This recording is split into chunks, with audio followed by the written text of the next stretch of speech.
Assalamu alaikum. Dear audience, in Meet the Expert session of Developing Bangladesh, we usually listen from an international expert on a very specific issue. Today, I am very delighted to host Ms. Jesminara Rahman. She is a tax expert, tax investigation expert from UK, but I am proud to say she is a Bangladeshi, but now British citizen. And also, she is director of Tax Resolute Resolute Limited too. in UK, Tax Resolute Limited in UK, and she is practicing this profession for so many years. So today, we'll be happy to know about taxation system of UK from her. Why taxation system is important? You all know a country in modern era usually operates by government from its earning, from foreign debt, from other sources of income. But taxation is the main source of income. This taxation could be in many forms, like income tax, corporate tax, customs duty, VAT, and other source tax, other so many forms of taxation. So today we will be listening on UK taxation system from her, and we also why we should listen it carefully. We should listen it carefully because in Bangladesh there are many criticism about taxation system, existing rules regulation, corruption, uh, human fear with taxation. So many things are there. If we can adopt and implement a fearless taxation system, how the country could be benefited, how our revenue will be increased, how a citizen will feel safe. So for sharing her views and experience in context of UK, now I would like to request Ms. Jesminara Rahman to share her keynote presentation on the topic. Before going to keynote presentation, I would like to request you, ma'am, could you please introduce yourself with me and my audience? Assalamualaikum everyone. Pai bolte. Yes, I'm originally Bangladesh থেকে. Actually, Amma flew out on the last plane out of Bangladesh before the borders closed for the War of Independence in 1971. And I was born in 1972 in London, UK. The second generation of Bangladeshis in London. So I'm really happy to be representing this and contributing something back to my fellow Bangladeshi citizens back in Bangladesh and share my expertise. So I actually, well, as I said, born, brought up and educated in London. I joined the graduate service in civil service in 2000. So what we call HMRC, which is Her Majesty's Revenue and Customs. Which is the tax authority in UK. From there, I became an inspector of taxes, then a compliance manager, and then I left in 2015 and set up my own company and consultancy. And since then, I'm known as one of the national experts in UK for tax investigation area. Because I was a tax inspector myself and a compliance manager. So Bhai contacted me and said he's very interested to learn about the UK system, tax system. And the reason why the tax system is so important is because it's a reflection of how we conduct our social policy, because you can't have a social policy without funding, and the funding comes from the tax system. And the tax system is a direct reflection of how we treat our citizens, how we protect them, how we protect our vulnerable citizens, as well as the more wealthier or business-minded citizens. Yeah, so it'd be very interesting because I don't really know to that extent about the Bangladeshi tax system. So it'd be very interesting to compare notes on how Bangladesh sets its tax system, because I always thought it was based on the UK tax system. Is that not correct? It is, right. So it'll be interesting as we go through it. We will be talking about the differences in this. So I have now about 23 years of experience in taxation now, especially tax investigations. So shall I start the presentation? We can start it. We'll have to share the screen while we do this. So can you see everything okay? Yes, perfect, please. Great. Okay, so my name is Jesminara Rahman, and today is 5th of February 2023.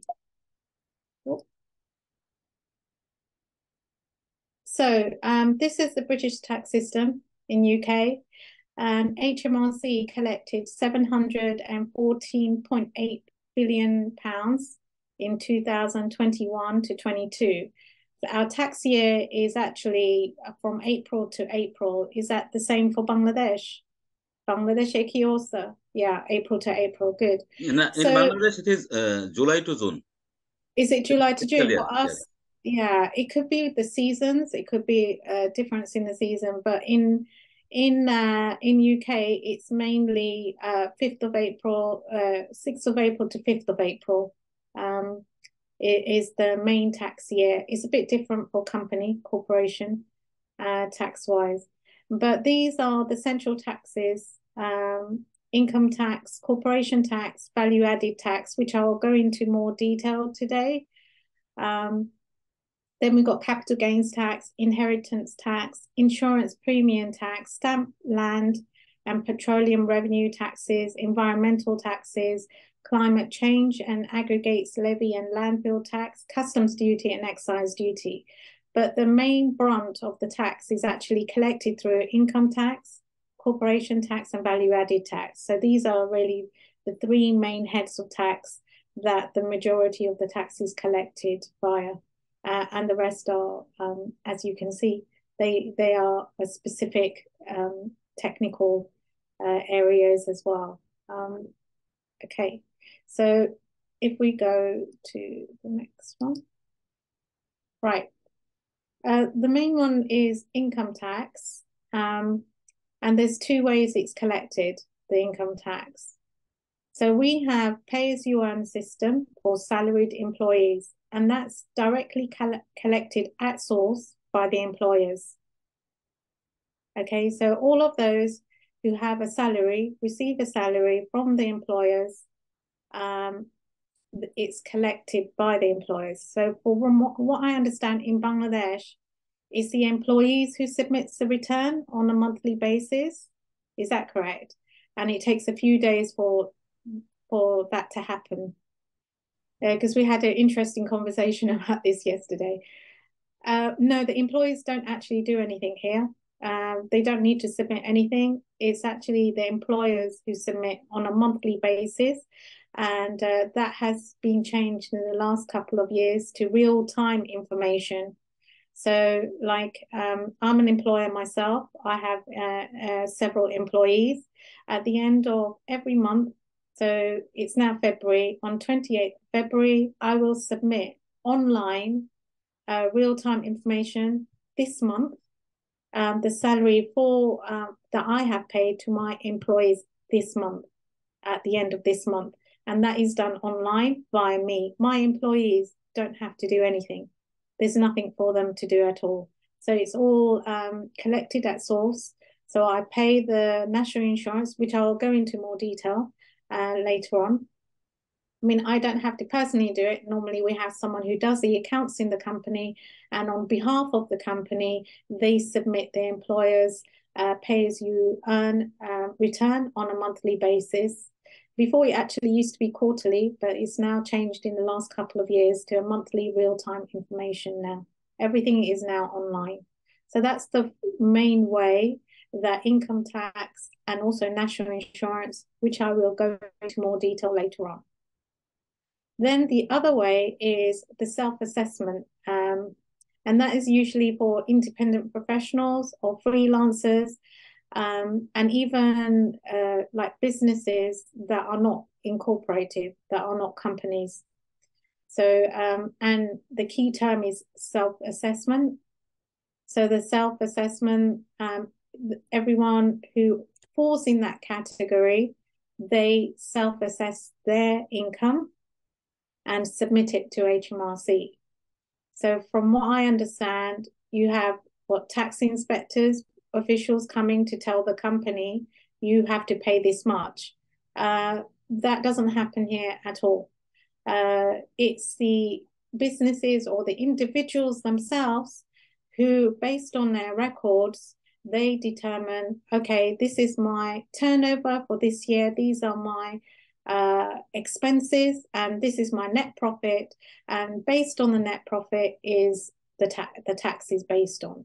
So that is filed every year, 31st of January every year. So that is like one legislative date, 31st of January every year. Those who come under this category has to submit their tax return.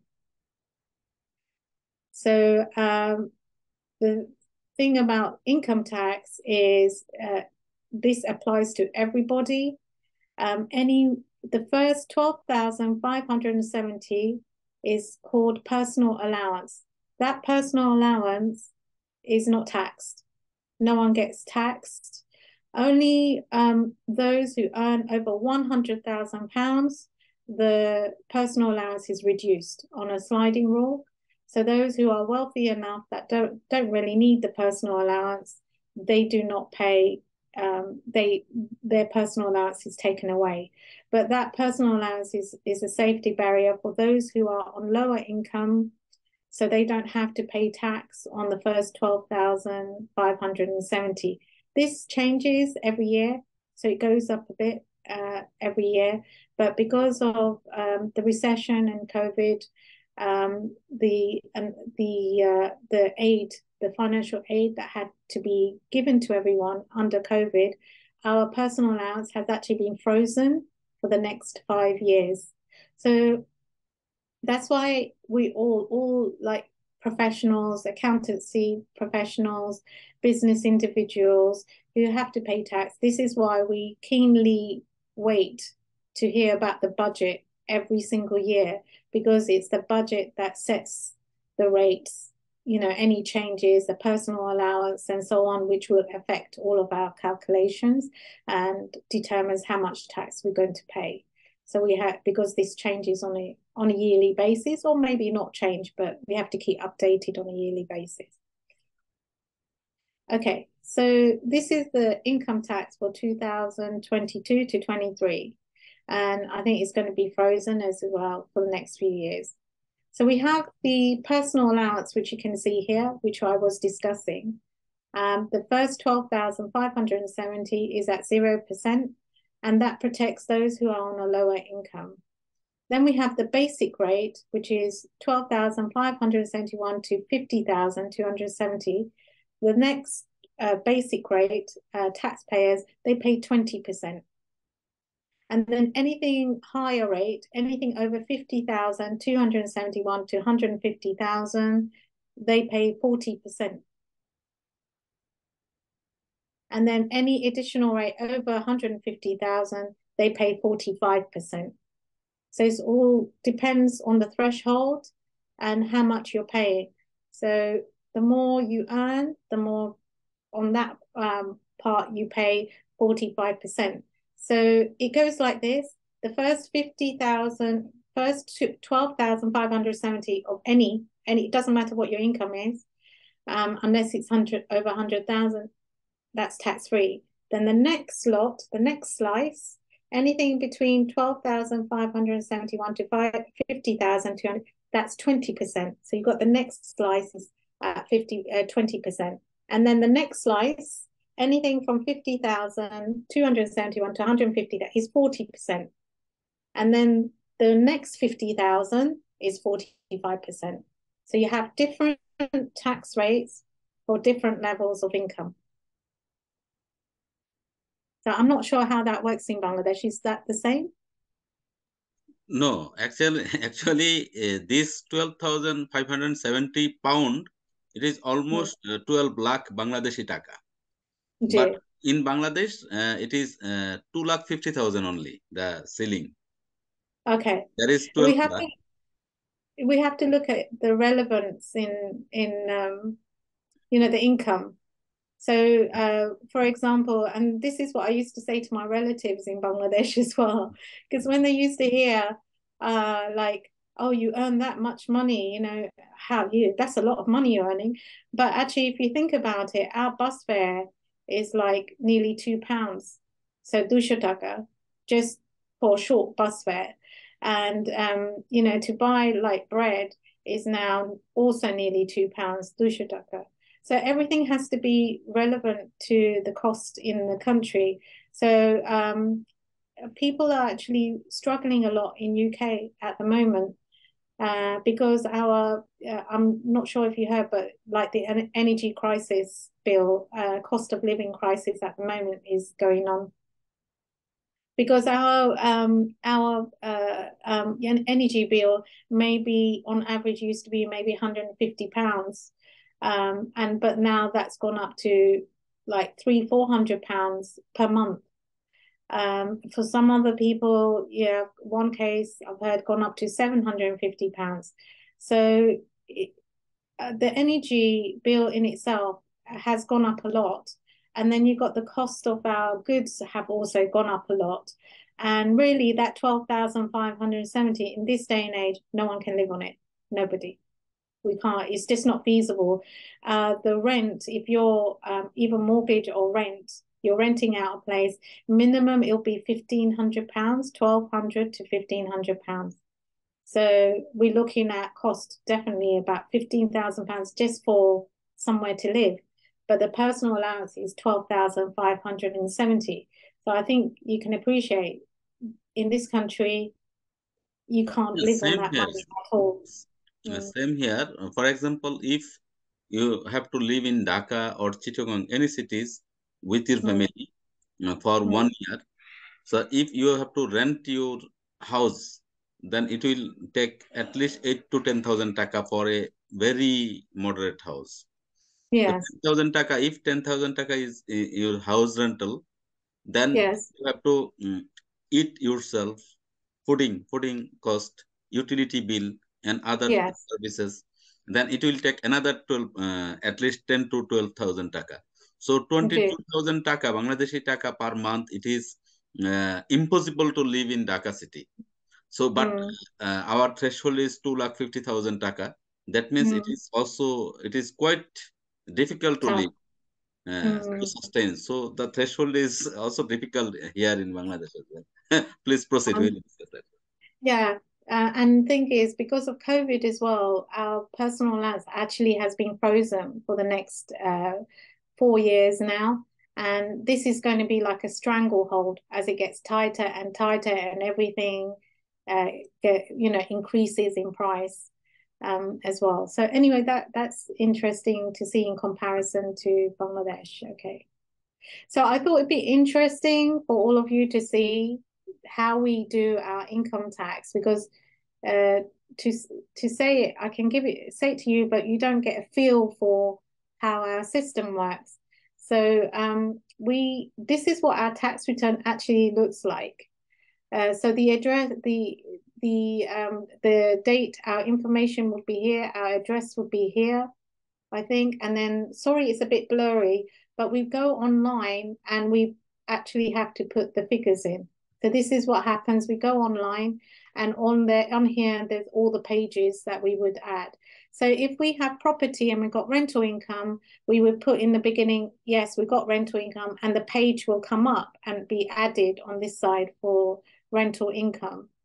And so on. If it's so we'd have a turnover for each page, expenses, and so on. So each page has a box that we've got to fill in, but it's all online. And then it gives us a tax calculation at the end of it, and then we press submit. and that's it. It's submitted, and we have to wait for the acknowledgement. An acknowledgement comes up.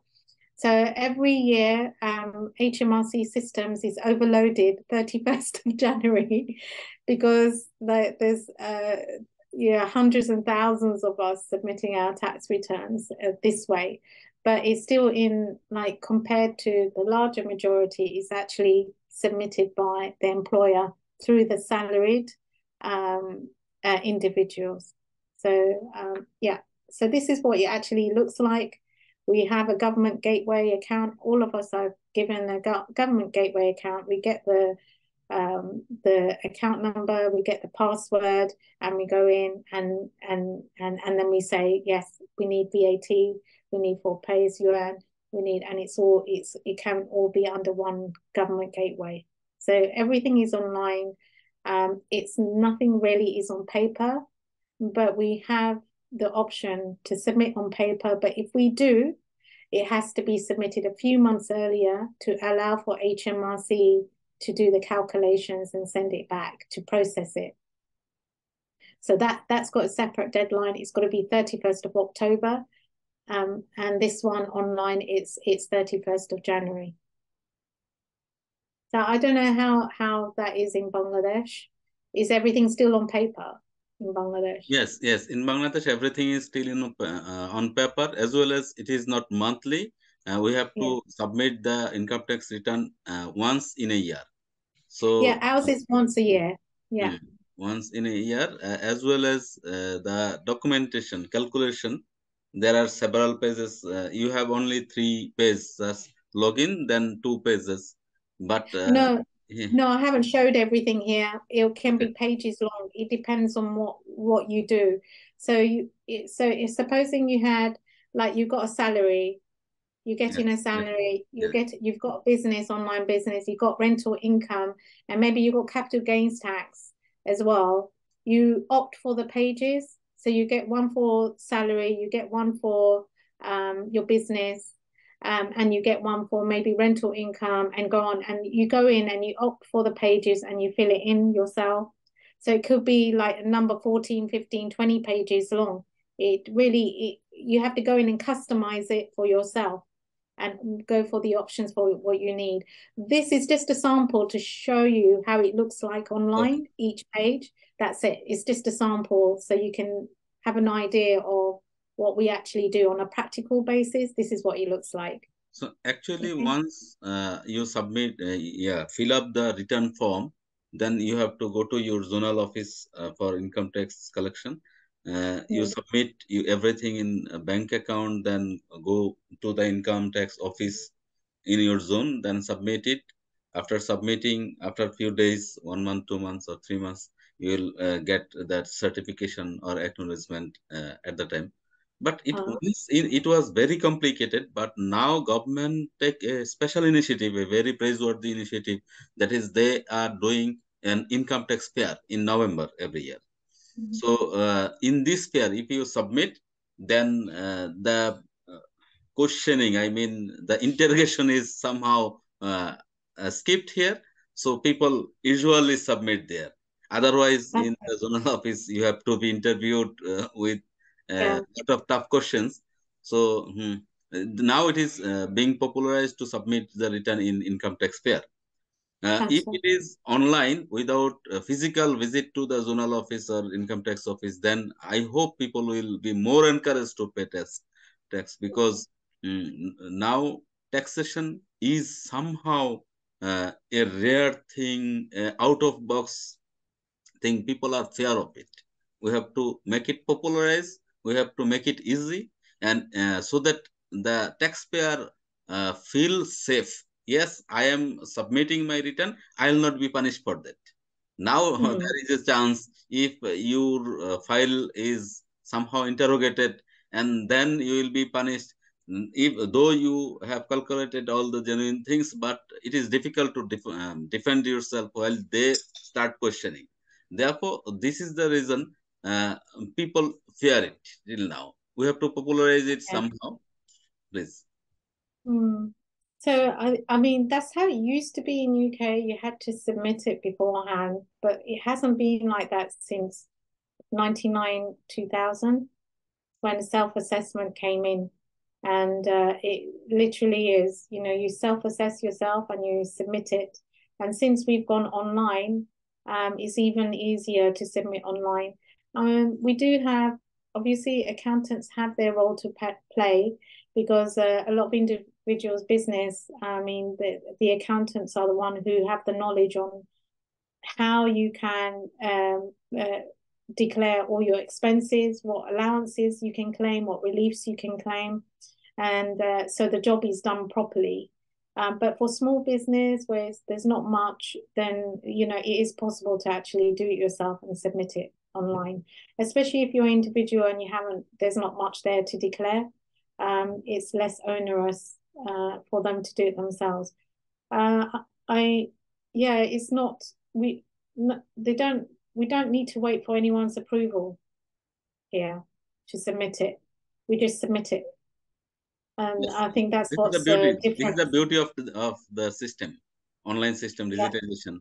So now Bangladesh government has started to digitize many things, but till now we have to go a lot far away, because while you are trying to submit something digitally, then there is a system you have to submit it to the office physically. So you have to submit all these things digitally, but the bank payment slip you have to submit it physically. So there is a physical touch. Right, So okay. Yeah. this touch somehow Yeah. creating opportunity to do something. So this is We make the payment online.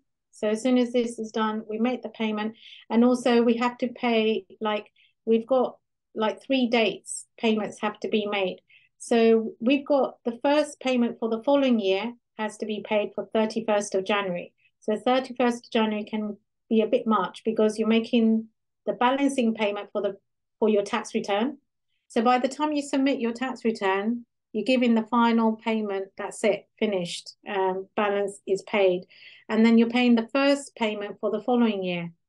So you haven't submitted the tax return yet, but you put in a first payment towards it. Then 31st of July, you've got a second payment.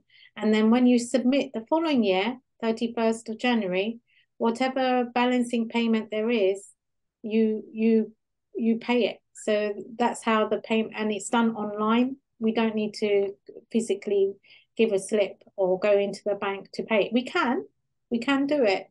We can go into the bank. We still got that option to do it that way. But that takes a few days, or, it's more physical. Everything nowadays we're doing everything online. So it's more simpler in that respect. And even then, if we can't pay, HMRC now there's an option to go for 12 months installments as well, because of everything that's happening at the moment. People are finding it hard to pay their tax. And so there's a way to actually go for an installment plan for self-assessment on 12 months based monthly payments. So yeah, I think administrative wise, there's less of a burden in that respect. A lot of things have been automated. There's also the issue, if you don't submit the tax return, you're automatically given a £100 fine as well. So you automatically have to pay £100 if you don't submit it on time. And then there's a whole penalty regime. So if after 3 months it goes up to £300, and then it can go to daily penalties. So it can continue. That's why it's in their interest to submit the tax return as soon as possible, because then you don't get fined. So that's another regime that maybe, Bangladesh the system, they will have to think about in how to process all of this as well. So it's not just you submit it, that's it. You have to submit it on time. Yeah. Actually, in Bangladesh, there are 170 plus million population. But hardly 50 lakh people pay taxes. So this tax versus population ratio, tax identification number versus population ratio is still lower. But one complicated system is government is not trying to enlarge the taxpayer by doing it easy. Because if the payment system, for example, for a salaried person, his income tax could be cut during his every month salary from the source.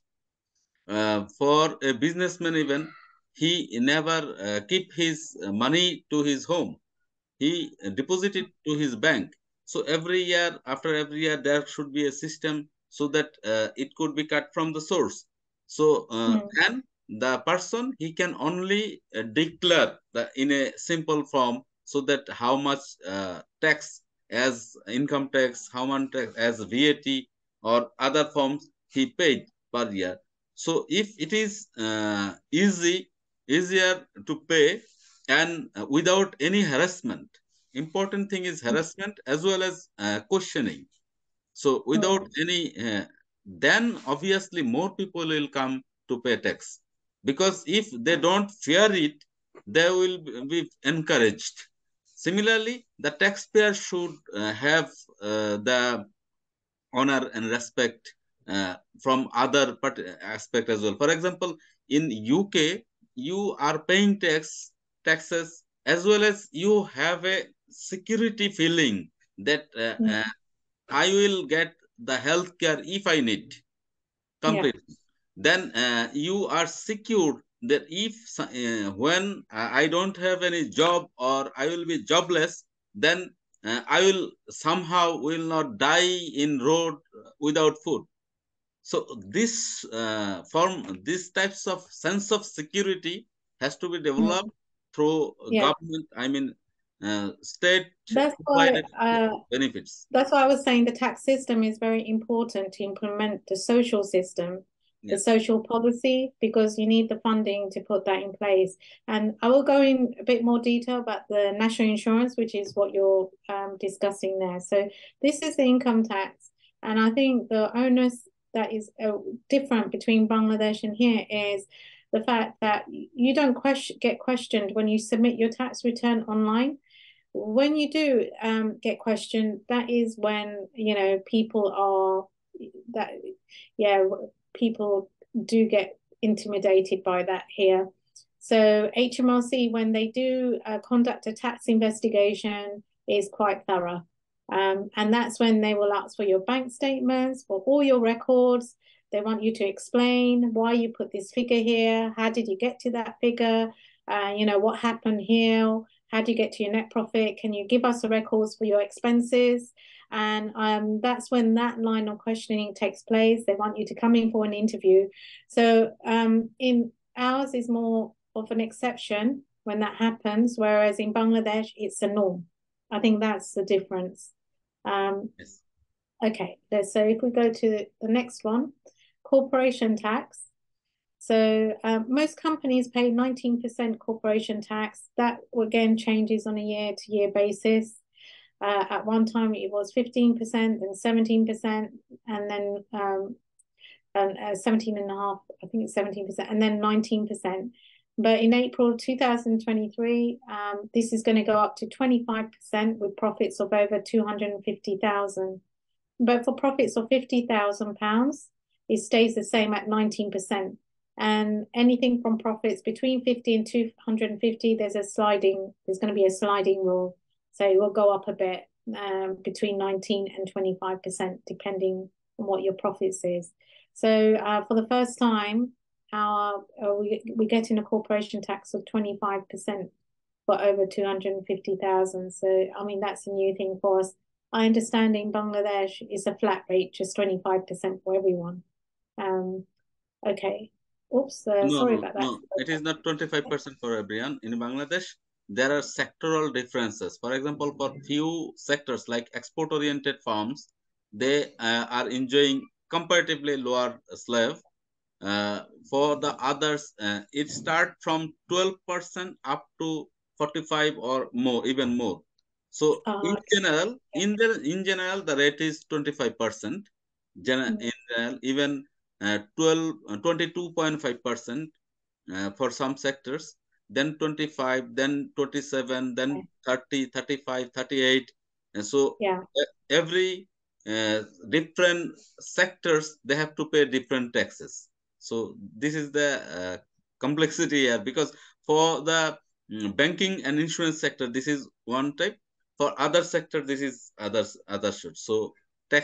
corporate tax rate is from starting from 22.5%, it's up to 45% plus. Oh, ours is 19%. It's actually flat rate for everyone. But that's changing from April 2023. For the first time, we're having a sliding rule that goes up to 25%. So it's between 19 and 25%. But before last year, it was just 19% for everyone. Yes. And also that is to be filed. Apologies for the mistake there about the zero.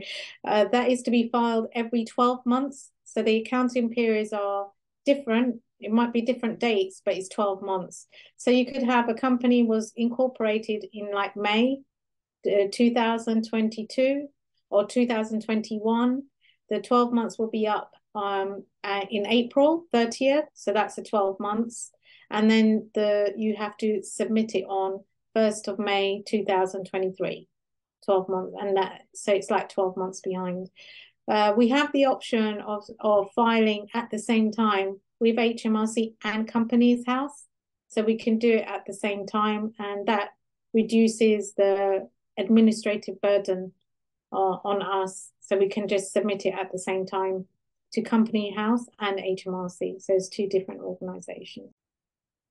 All right, so I was saying we file every 12 months online with HMRC and Companies House. And I just wanted to provide an example. So just the first page. So that's what it looks like, our company tax return. And then, I mean, that's just the first page. And then you opt for different pages for the different sources of income the company might earn. But this is it. So there's a research and development. There's various claims and allowances.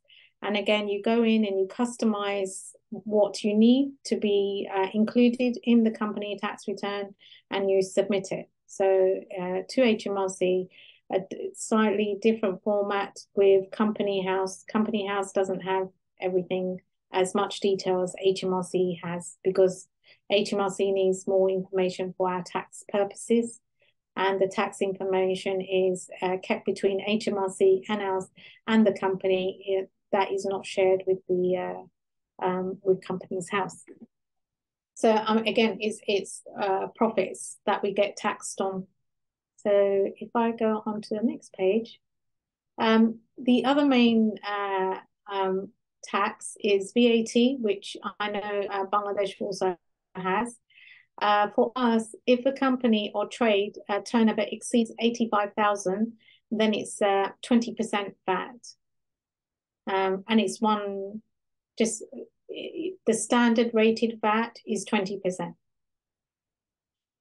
There's different rates, but the norm, the standard rated is 20%. You have domestic fuel and other reduced rates of supplies, which is about 5%. And then anything children clothes,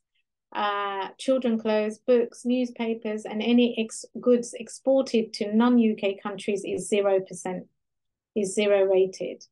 The VAT return is submitted online on a quarterly basis.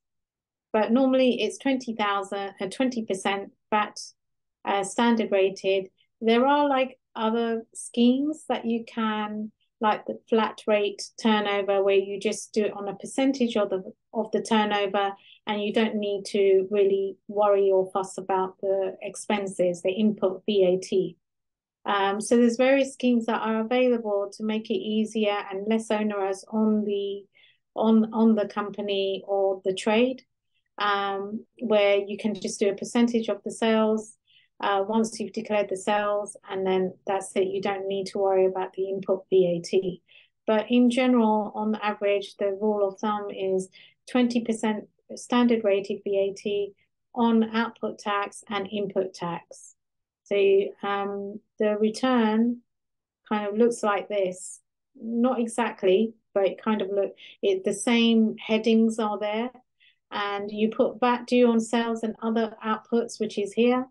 And then any EC acquisitions, that's all going to change because we've come out of EC now. But total VAT due, VAT reclaimed on purchases, and that's where any VAT claim and net VAT to be paid to customs or reclaimed. So this could be a net figure of the VAT, and it could be a minus figure, which means HMRC owes you money. Because the way it's seen is you're collecting the VAT on behalf of the government on your output tax, and you're also claiming back VAT on the input tax. So I understand in Bangladesh that if there's input tax and it's minus, you don't get a repayment. Is that correct? No.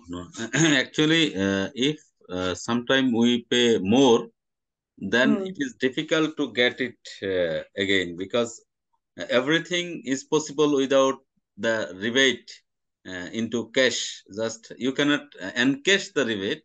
Obviously, sometime government allow to adjust it with your tax next year. Okay. So we have situations like, because you can't, we have situations where you're exporting to other countries, but there's, you can't, government cannot collect the VAT on sales that are being exported on other countries. And so there's no VAT on that, it's zero rated. But you're buying the supplies in here in UK, which you can claim back. So you have a position of where you're getting input VAT back, so, but you're not having to pay any VAT out. So that's why there's quite a few investigations that do go on into situations like that. So any repayment, there's always a check. So that flags up on the system that there's a credit check, that credit that is due to the customer, and we would like to, each compliance manager in HMRC will have a look, risk assess it, and if they think there is risk there, then it will go to a VAT officer, and the VAT officer then would look at it, actually phone up and ask questions about it, and then it will be looked into and checked. So all VAT returns is everything HMRC does is a case of process now, and if it gets checked later. Okay. That's how HMRC works. Okay. Right. The next is I've talked about VAT. Oh, I forgot to say the VAT is submitted online on a quarterly basis every 3 months. So whereas you have income tax on a yearly basis, corporation tax on a yearly basis, you have pay as you earn, the income tax submitted by the employer, that's on a monthly basis. VAT is actually on a quarterly basis, so every 3 months it's being submitted. Again, online, that is now legislation. It's a legal requirement. VAT has to be submitted online through accounting software now. And this is also going to be applied later on to income tax as well. That is going to have to be done through accounting software, but that's been pushed back because of everything that's been happened. So it's because tax is going digital in UK, so they want to digitalize everything, and there's a plan in place. A whole government program is behind this. It's just taken a bit of time for it to be implemented. There's going to be a point where everything we do is just going to be done online. I mean, we have to an extent have everything online, but it's going to be, they're looking at doing that 100%, that it should be connected directly with the accounting software. And from there, it's submitted. At the moment, the filing process is online, but it's separate from the accounting side of things. So the accounts are done, and then the figures are then transferred separately and put in on the online filing system. What HMRC, the government, wants to do is that should be actually linked to the accounting system. The figures are transposed automatically to the tax return, and it's filed through a digital link to HMRC systems. So there's a slight difference in the system. So we're looking to do that at the moment. Okay, national insurance, which you was discussing earlier on, that is similar to income tax, but this is actually the tax or national insurance. It's to help pay for some state benefits and at times when individuals need help. So this is what you meant about the security, and this is also what I meant where tax policy is the one that pushes through the social policy, because without the funding, you can't implement the social policy. So UK is very famous for their NHS health system, National Health Service, for which it's this national insurance, this tax, that is actually going forward to being to pay directly for our National Health Service. So it's paid directly from our salaries and from our self-assessed income. So the point is, when you go there at the point of service, in any, like the doctor or the hospital, it's free at that point, but actually it's being paid this way on a national level. This is how it's being funded. So so that individuals, where they have some financial assistance from the government, from this national insurance, when they're unemployed, when they feel ill, fall ill, or when they're in retirement, because we get a pension as well, or on even bereavement. So this is what the national insurance covers. So the employers, they have to pay national insurance based on a percentage of the employee's wages. So actually it's gone up a bit because of COVID. So we've had to increase our contribution, but that's going to be cancelled in April 2023. It will go back to 13.8%. Again, it's all on a sliding rule.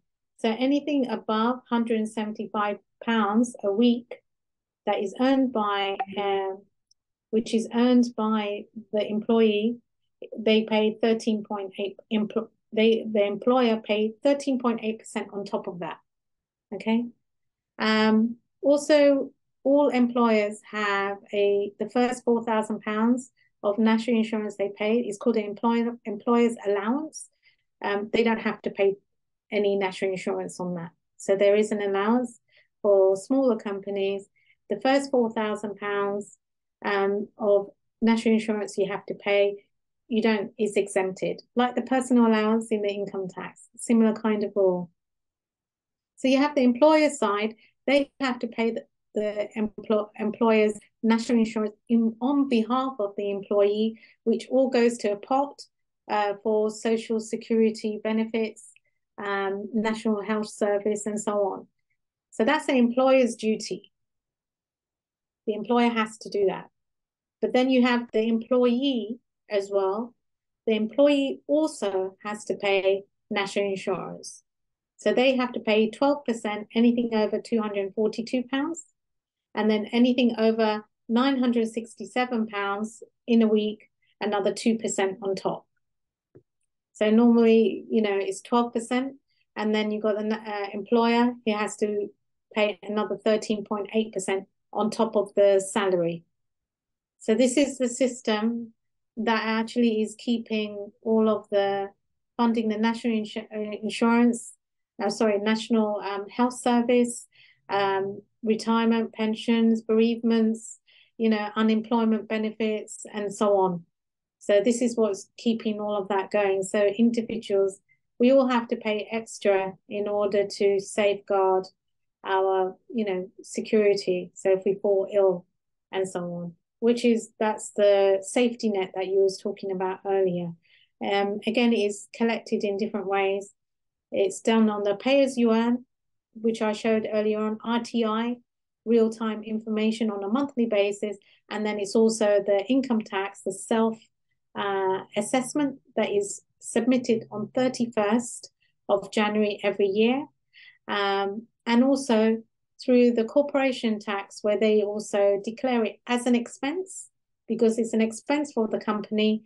It's also declared in that way as well. So there's various ways it's declared. And if you're like a self-assess and you're paid tax at source, you know, because of the calculations, you can end up paying maybe too much tax overall. You get that back. Or if you haven't paid enough, then, you know, then you have to pay the extra. So that's why it's important the way the system works, the counterbalances and checks that we have in place to make sure that the correct tax is being paid. So these are the various routes. I appreciate it's getting a bit complicated on the national insurance side, but I thought you would like to see how it's all funded.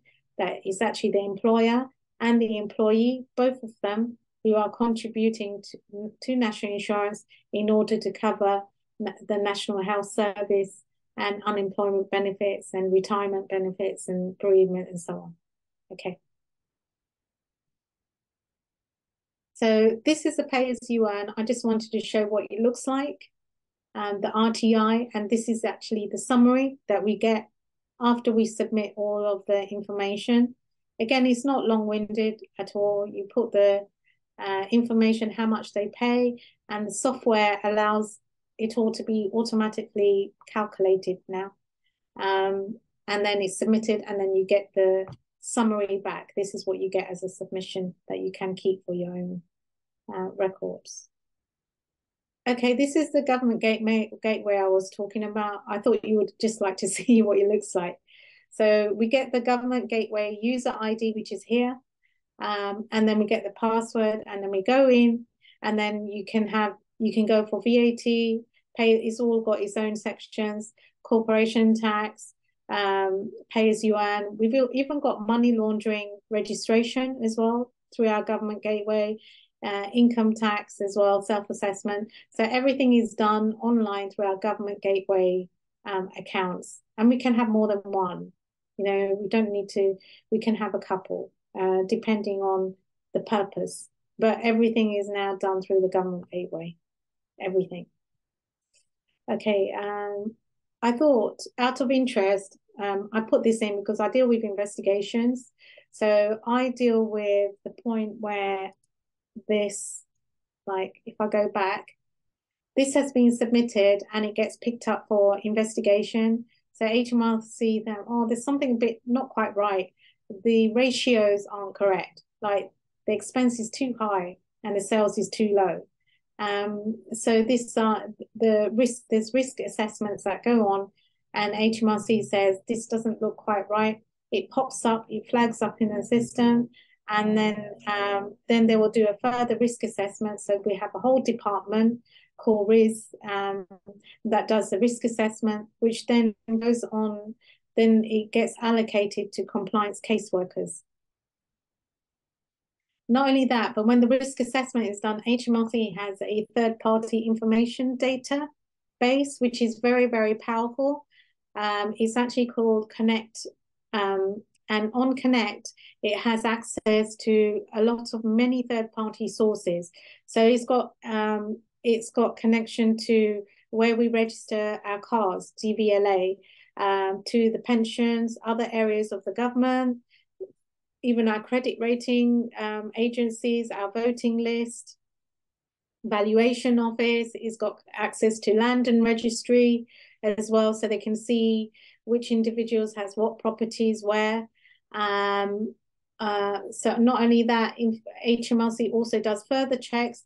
They check Facebook. You know, once it's flagged up, they will do a thorough risk assessment. They check Facebook, Twitter, online, even TripAdvisors I've seen reviews on Google Business and so on. HMRC will risk assess everything. Once that tax return has been flagged up to be investigated, HMRC will do a thorough investigation, absolutely thorough. And the amount of parties and third-party information they have is, you know, that at this point, there really isn't actually any point in hiding anything or concealing anything, because HMRC has direct information from the banks. They know what bank accounts you have. They know who you bank with. They know how many properties you have.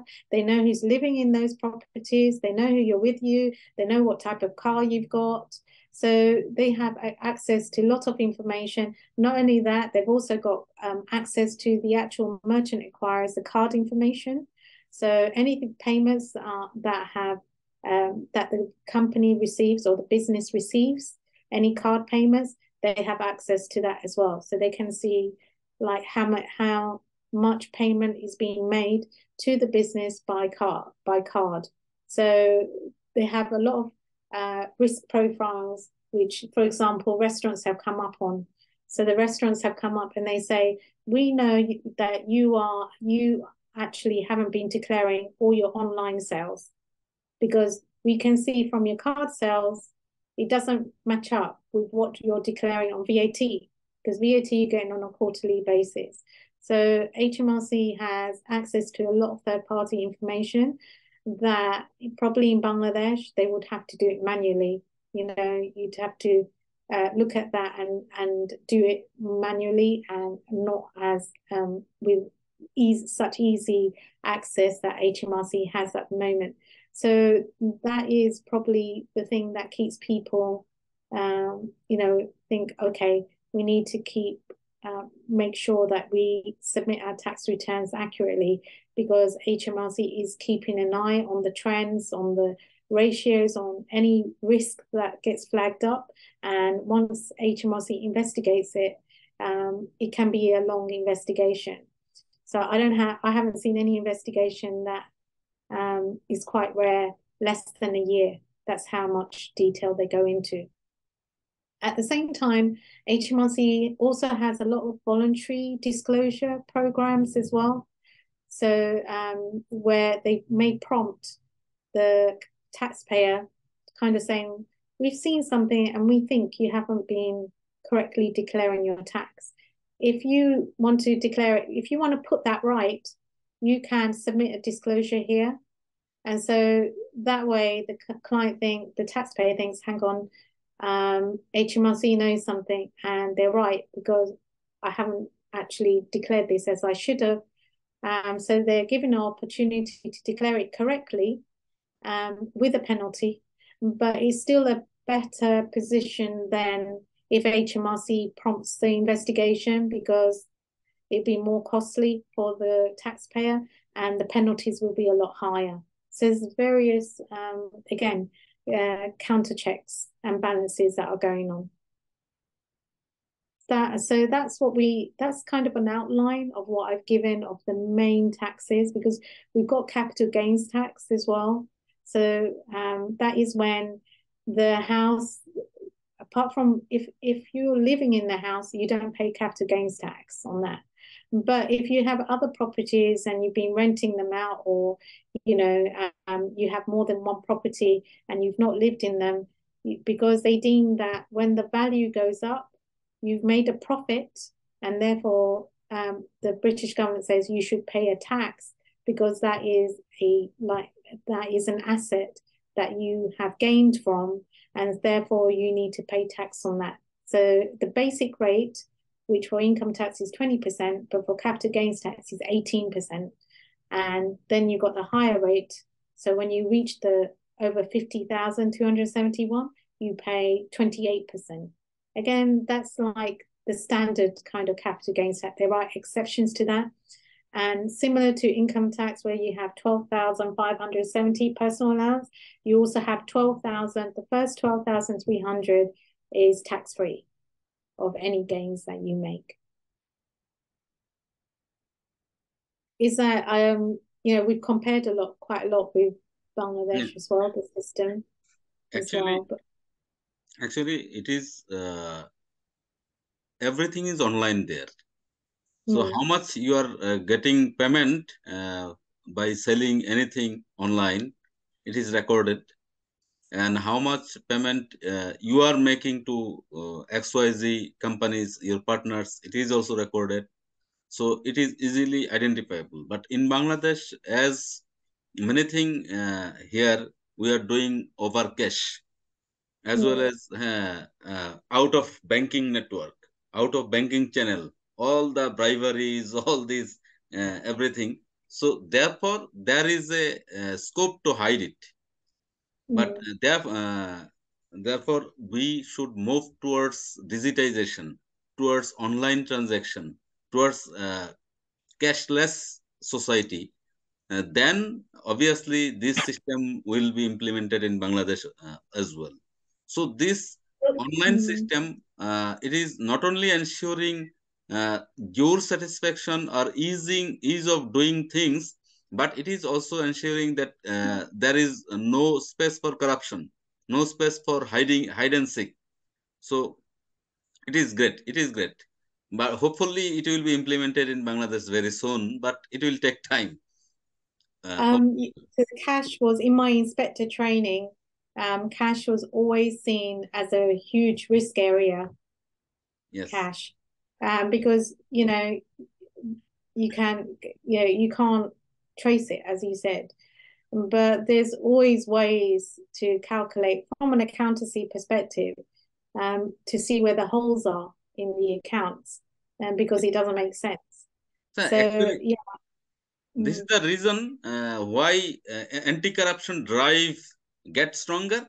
Then many people have their bed, cash under the bed, under different bags. So we saw it previously.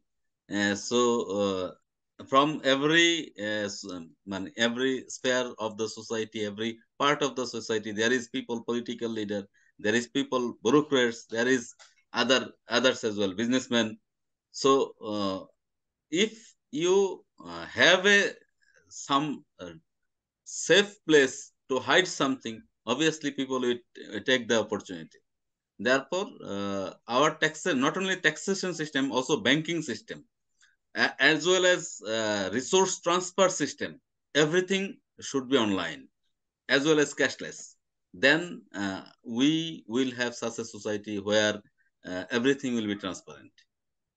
Hope for And that. that's probably why there'll be resistance Yeah, as a that is why result. the resistance is working. Yes, that particular group, they are not allowing to do so, because especially I think all the government services, public services, those are providing to the citizen.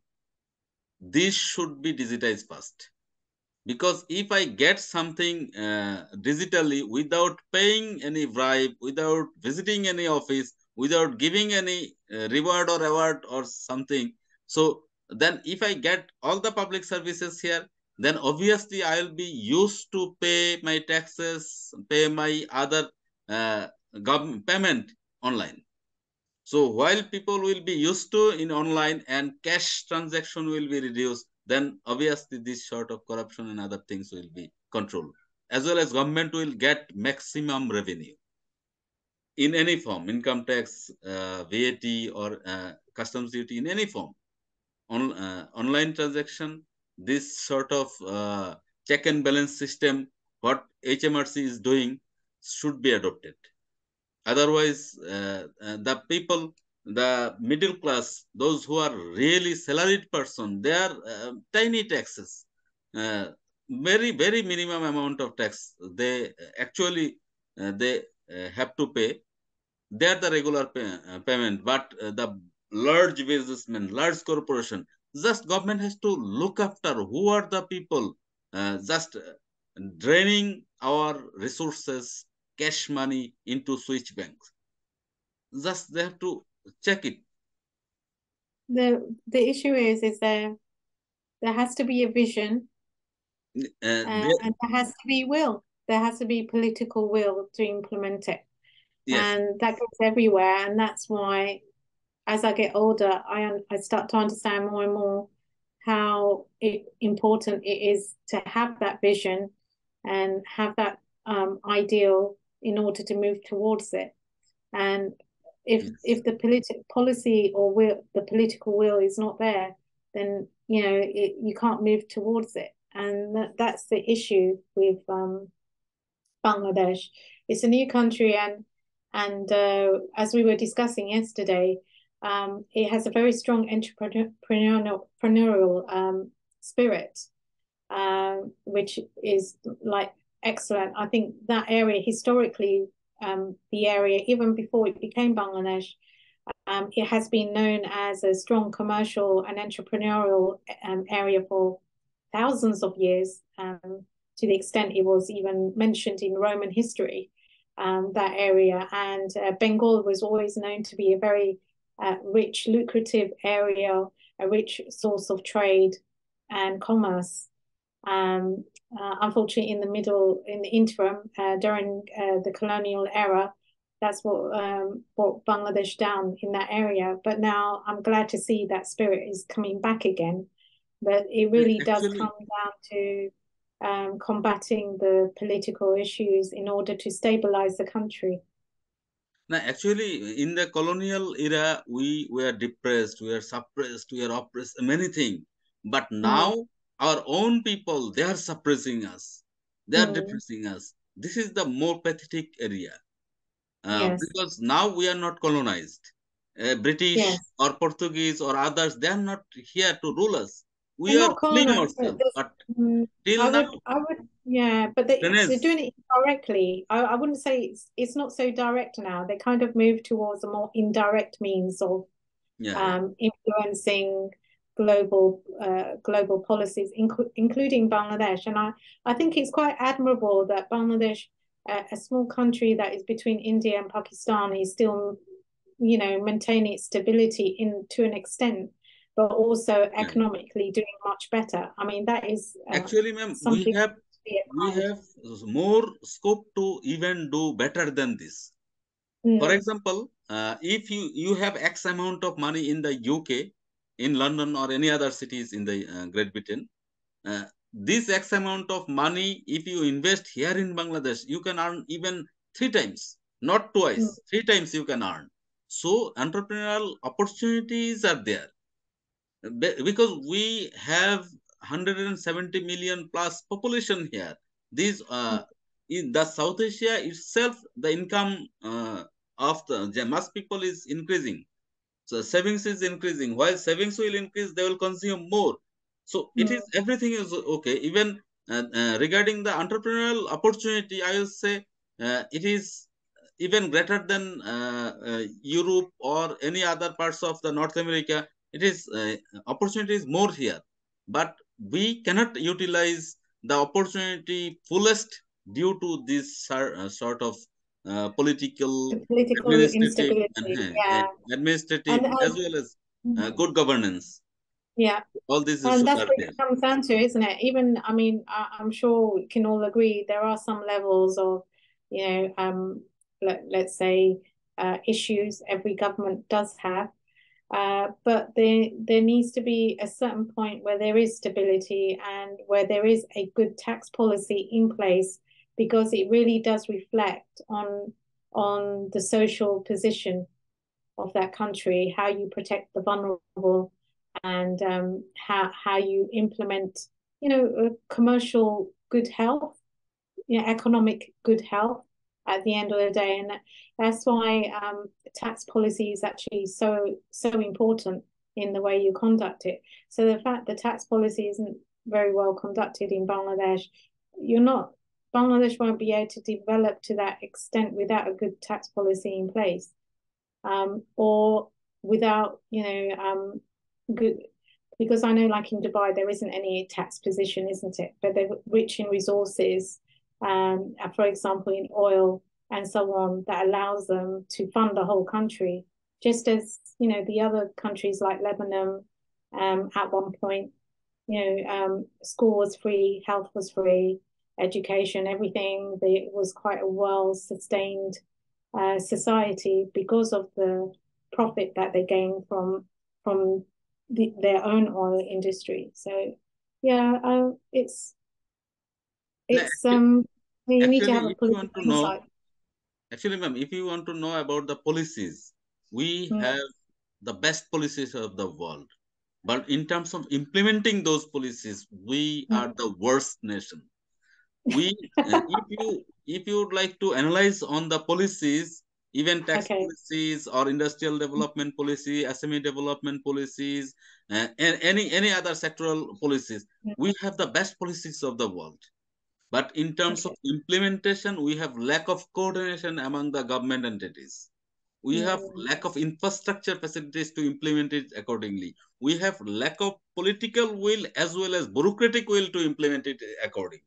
Yeah. So these Because not everyone doesn't have, if you don't have enough to live on, you're going to find another way to supplement your income. If yeah, and that is going to happen naturally. People are going to look for the other sources of income in order to be able to survive. At the end, it's the Maslow's hierarchy, isn't it? That your various needs have to be met first before you can progress and satisfy other needs that is essential at a latter stage. But first, you're going to think of your needs, which is hunger and thirst, and where you're going to sleep. So these are the three things that you're going to look to first, and then afterwards, you're going to develop further to satisfy other needs as you go as further. Okay, I have few questions for you. Number one, Okay. you said in the UK, in the tax system of UK, income tax, corporate tax, and value-added tax, these are the main sources of income. What about the customs duty? Because in Bangladesh, if you see, majority of our revenue comes from customs duty. What is the scenario in UK? If the scenario is different, then why?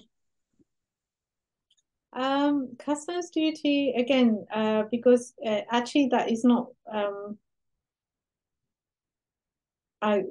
why. I think because there's just so much, because there's the individuals that the taxpayers that we have, and the money that is collected automatically is far more in regards to income tax and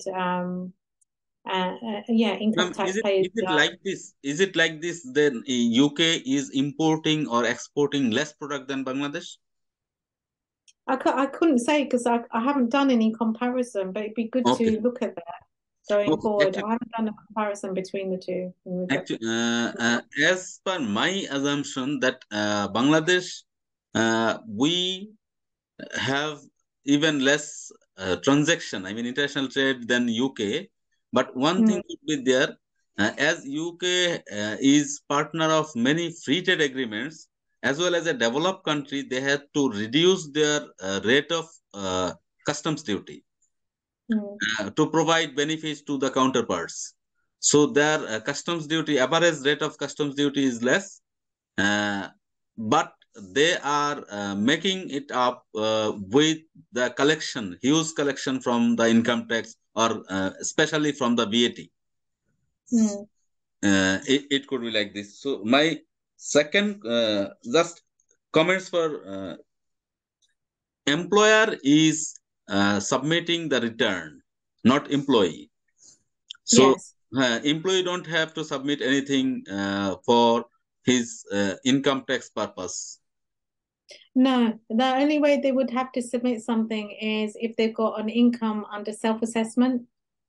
Okay. So Okay. if So they've that, got a business, yeah, if they've got additional business or rental income, other sources of income that would come under the self-assessment system. so you were just talking about the COVID recovery support. So could you please just explain how this COVID recovery support affect the tax regime of UK? Okay, the self we had two types. One was the furlough scheme, which was a grant. It was actually a grant given to employers in order to pay their employees, and that was like from anything from 60 to 80%, yeah, depending on which month. So, but that came in as a grant. Um, but that was still taxed as income. So the money coming in is still taxed as income, and that has to be declared on the tax return. The other one was the self-employment income support scheme. So that was that would be declared through the self-assessment as well, and that there's a specific type of income. It had to be trade. Rental income didn't count for this. Yes. So it's got to be trade, and it had to meet certain conditions for it to qualify. So, for example, their tax return for the previous year had to be submitted on time, and so on. There were certain conditions for them to meet, and that also was taxed as well. That also went into had to be declared on their tax return. Ma'am, I'm curious to know about the system. Actually, this is not relevant to tax structure or taxation system. The system of providing the grant or okay. self-earning support, how they are managing it. Because I think you are right. I think HMRC actually did a phenomenal job on this at such short notice as well. So COVID, we kind of knew, had murmurs of it in December 2019, and then, but no one was alert really. January, I mean, the UK government has been accused of acting too late. But by the time it was getting more serious, end of February, beginning of March, HMRC had put together a scheme, the furlough scheme, and implemented it by 19th of March 2020. So it was done online through the employer's portal, the gateway, and a separate return had to be submitted specifically to the furlough scheme. So you put in details of which employee you was claiming the furlough payments for.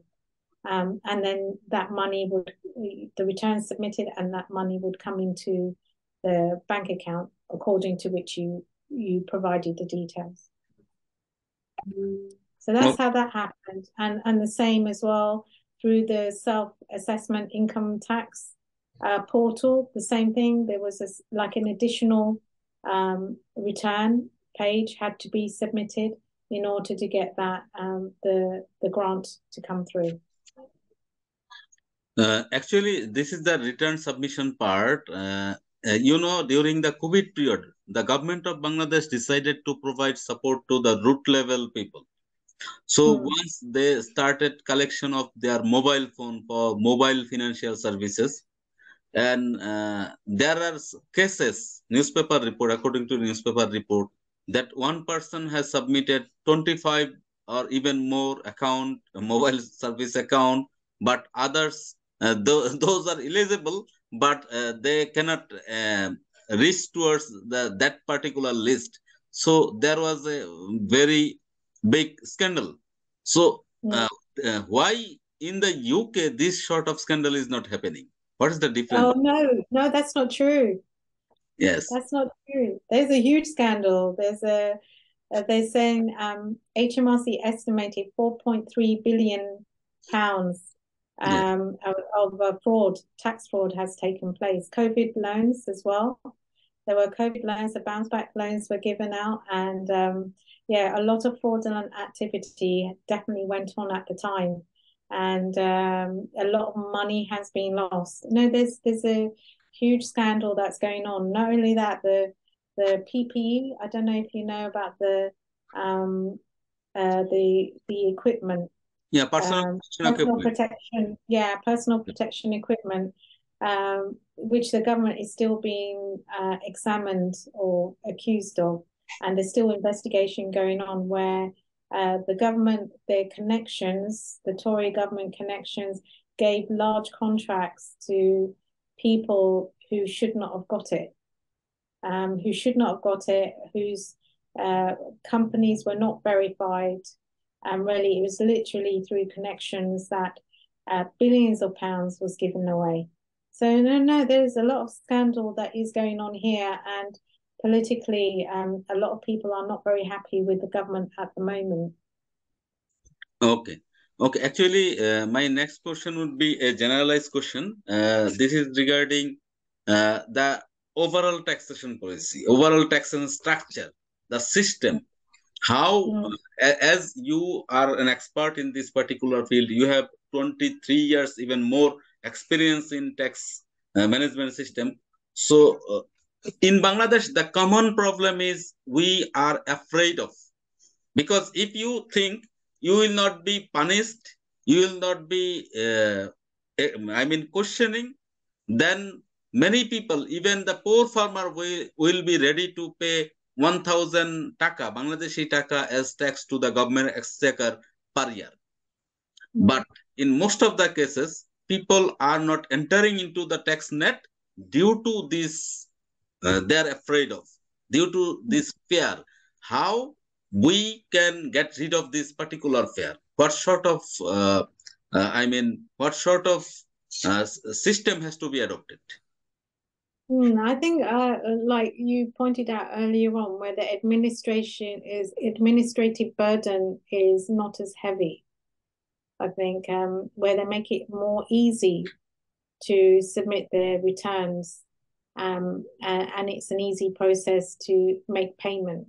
I think administratively the burden is a lot easier, and I think it's a straightforward, more simple process than it is at the moment. And it's good to keep things clear. And the whole point of paying tax, because at the end of the day, no one actually likes paying tax in UK, and there will always be people who will try not to pay that tax. And that's the same everywhere. But the fact that you can get the tax paid at source, where the employer will collect it on behalf of the employee. And also, that majority of the tax is collected that way. And then you also have the income tax self-assessment system. The administrative wise, the burden is a lot easier.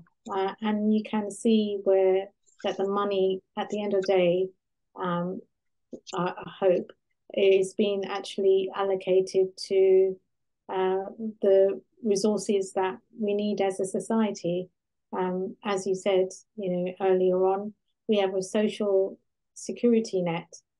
So if we fall ill, we can get treatment so far. And if we fall ill, if we retire, if we, even bereavement, even maternity pay, there's an amount that the government pays out. Unfortunately, we've been squeezed at the moment in UK by government policies that are not very conducive to the well-being of our society. But that's politics and government policy. So I think a lot of us are just looking forward to a change in the government to see some improvement. Because at the moment, even our human rights are being attacked at the moment. So there's a lot of strike going on here. I'm not sure if you're aware of that, but all the nurses, doctors, government workers are on strike. So there was a strike on the 1st of February. Was it 3rd of February? Everyone went on more or less on strike. And people here, we understand that. We understand they're fighting for our rights in general in society. But the government is trying to demonize the strikers. I don't think it's working, to be frank. So there is actually a lot of unrest and dissatisfaction at the moment, regardless of the tax system that we have at the moment in place. But there is a lot of unrest. Of course, UK hasn't carried out strikes with the same passion that Bangladesh has. Because when Bangladesh goes on strike, they truly go on a strike. They go all out. No one in the streets, and no one would dare venture in the streets. So that's quite an extraordinary experience to have in Bangladesh, and it's quite the norm. But it's not. That is not the norm here. Such a strike hasn't taken place since 1926. But I can definitely see that happening going forward. The more the government squeezes all the workers here, because the pay is not being increased. You see, the government is not negotiating and increasing pay, and people can't live. So people who would have a few years ago would have been able to live a very decent life on a fairly good salary between £30,000 and £40,000, are not able to do that anymore. Even they're feeling the squeeze. So yeah, there's a lot of dissatisfaction, definitely. So, dear audience, today our resource person She is, though a Bangladeshi originated, but he is second generation Bangladeshi because she born, brought up, educated, everything is in Britain. So only we can claim her from our genetical perspective. She is from this part of the world. So from genetics, she is our people, but she is a British citizen. She's advising us that our tax collection system could be automated for doing everything, processing everything easily. Number one. Second one, the return submission as the system could be easy. The assessment, self-assessment system, we have also self-assessment system here, but it has to be spread out in other spheres as well, in terms of VAT and others. She is just discussing that yes, people will pay taxes while government offer services. So not only social security services, but also in terms of all sort of public services, those who are providing towards the citizen, including health, education, government services, and other services what the government is providing to the citizen. These services should be hassle-free, easy to access. Otherwise, why people will pay tax? So she is somehow a moderate criticize about the political system. Yes, the political leadership are the main person who can change the society. Similarly, the bureaucratic leadership, the bureaucracy has to be friendly. So after discussing a long 1 hour, even more, we came to know the Bangladeshi taxation system. We have a good system, but this system has some flaw in some places. It is artificial, could be artificial flaws in written paper and pen. It is the best system of the world, but in practice, we have to go a long way. So, ma'am, thank you very much for joining us today. We are proud of I you. enjoyed it. You are not only a British, but also a Bangladeshi. We Definitely. claim you from our genetically, you are Bangladeshi. So, I from am. this way, please be Yeah. connected and also try to pass some time in Bangladesh, visit I Bangladesh. have to. Come here. Amma is there at the moment in Bangladesh, so I have to. Please visit Bangladesh and Yes. also think if the Bangladeshi originated foreign citizen, not only in Britain, but also in the USA, UK, Canada, and other places. If you come here in Bangladesh, invest here for your profit, you can purchase different agriculture crops here, and you can sell it to the Great Britain. It will make money. So your support is required to develop this country much more. What is Indians are doing? From India, there are many second generation, even third generation Indians, till they are introducing themselves as Indian. Even the British Prime Minister, he is third generation Indian. His grandfather Yeah, was Rishi Sunak. from His Yeah. grandfather was from India. Then his father was born and brought up in Africa, South Africa. Then he born and brought up in the UK. So he's a third generation Indian. Till he is proud of India. We are hopeful that the resource person, the global citizen, those who are originated from this land, Bangladesh, please come here, invest here, have a business link here, and it will be helpful for this nation, for this country, as well as for your personal gain. Thank you very much.